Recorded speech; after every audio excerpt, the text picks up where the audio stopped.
Welcome to Spybrary, by spy fans, for spy fans, with Shane Whaley. Shane dives into the mystery and intrigue of spy books and movies, both fact and fiction, delivering reviews and interviews with authors, historians, intelligence experts, and spy fans. He discusses everything from John le Carré, Len Dayton, Ian Fleming, Tom Clancy, Brad Thor, and many more. If you love spy books and movies, keep listening. This podcast is for you. This is Spybrary.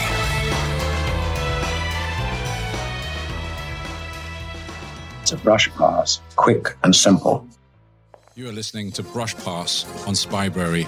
Quick reviews sent in by spy fans for spy fans.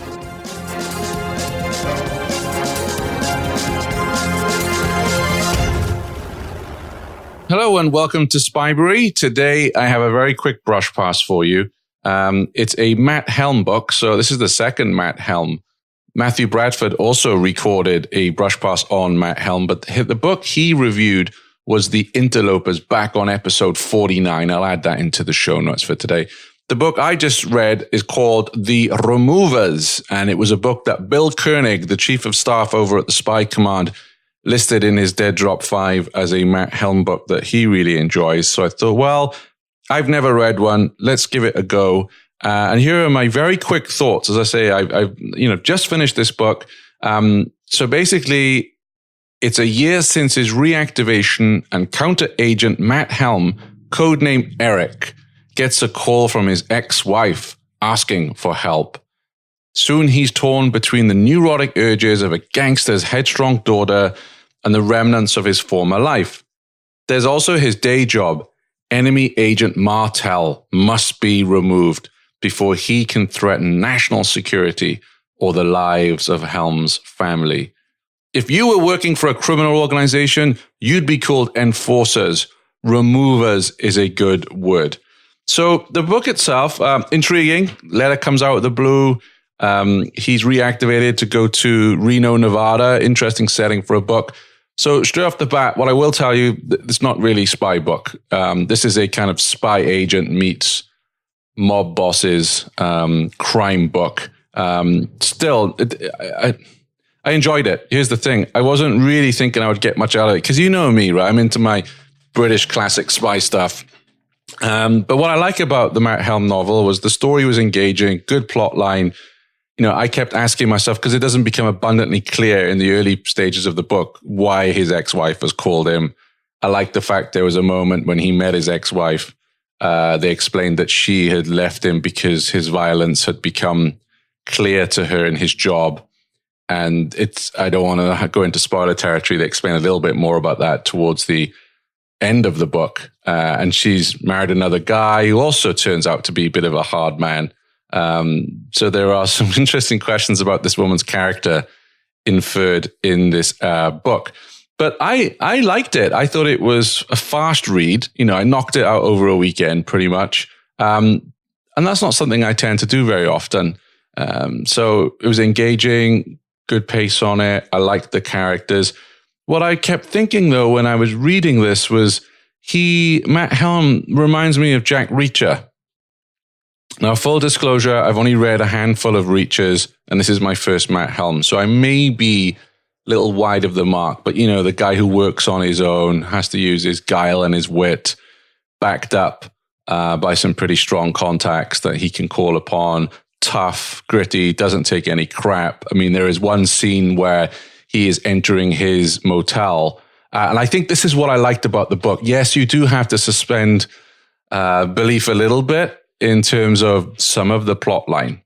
But there is a streak of realism in it. So he's going into his motel and someone's calling out to him, one of his aides who's in serious trouble, and he doesn't go to help the aide because he's like, nah, I've been stung like this before. It's a setup. And yeah, that's an interesting passage of the book that I thought was, wow, I wasn't expecting that.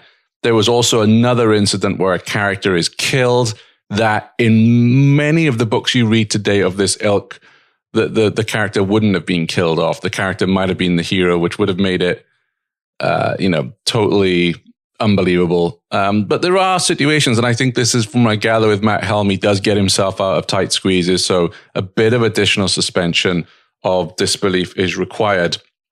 I did write down a couple of things that made me smile. There was one passage where he wrote, "Unlike Olympic athletes, lucky fellows, we don't get to go into training for our major efforts. With plenty of good, wholesome food and lots of sleep, we're supposed to do it on Benzedrine and hard liquor." Again, kind of Jack Reacher-esque, right? I mean, you're on your own, you got to survive on your own. And then he says, there was this passage, because he'd obviously served in the Second World War. This book is set in the 60s, by the way. And he says, "I must confess that I'm not an expert on really mangled bodies. We fought a secret war, one that didn't often confront us with the more gruesome effects of bombs and high explosive shells. This was just about as messy a situation as I'd ever witnessed, and I had to gulp a couple of, and blah, blah, blah."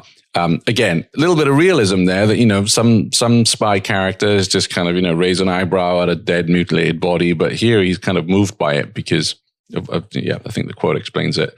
In terms of some of the characters, you don't see the major villain so much until the end. Definitely some interesting exchanges there. The British guy in it, Duke.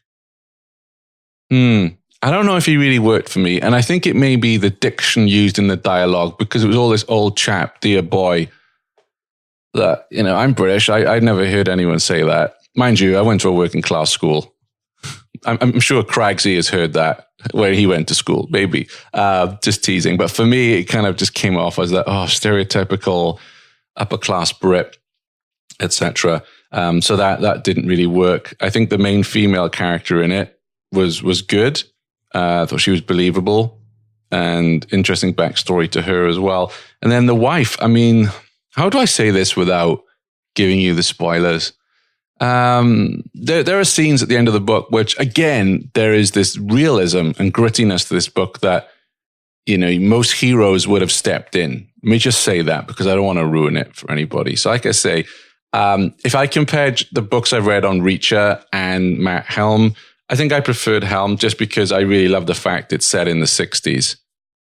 So, I think that's a really interesting period for books, especially for adventure books. And technically, this is what it is. It almost feels like a Western. He's going back to a small town, and he's going to be the hero. But it doesn't take anything away from it. I don't think my time was wasted. I enjoyed it. I would suggest that if you're coming off a Le Carré or a Heron, and you want a quick read that's not too totally unbelievable, like a Brad Thor book or a Mark Greaney, and you want something that, you do have to suspend disbelief a bit, but it's a good romp, I'd recommend it. So will I read another one? Not for a while, because I've got quite the reading list ahead of me. Reading Billion Dollar Brain right now. I just finished Funeral in Berlin, which I've read before, but reread and thoroughly enjoyed that one. And now Billion Dollar Brain, which I must say isn't capturing me as much as the others in that series. So let's see if it improves. And that's nothing to do with the movie. I'm not a fan of the movie. I'm divorcing the two. We'll see. So like I say with Matt Helm, if I was at an airport or I had a flight, a couple of hours to kill, and I didn't want anything too taxing, I think they're good. Anyway, if you want to send in a brush pass, you've heard me ramble and stutter and mutter. I'm sure you can do a lot better. And I also work in a bit of post-production and editing to make you sound fantastic, because I really love hearing all your brush pass reviews.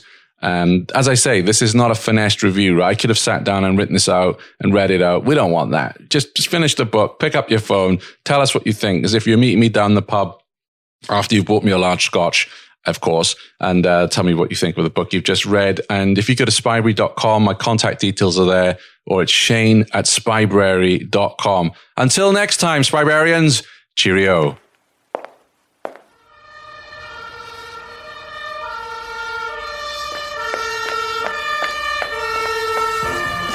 Can you pull off a brush pass? Send in your review to shane@spybrary.com.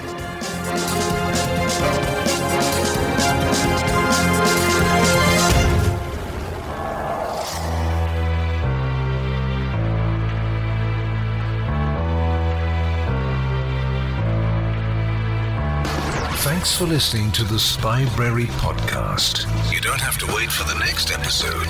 Join the conversation happening now at facebook.com/Spybrary and on Twitter @Spybrary.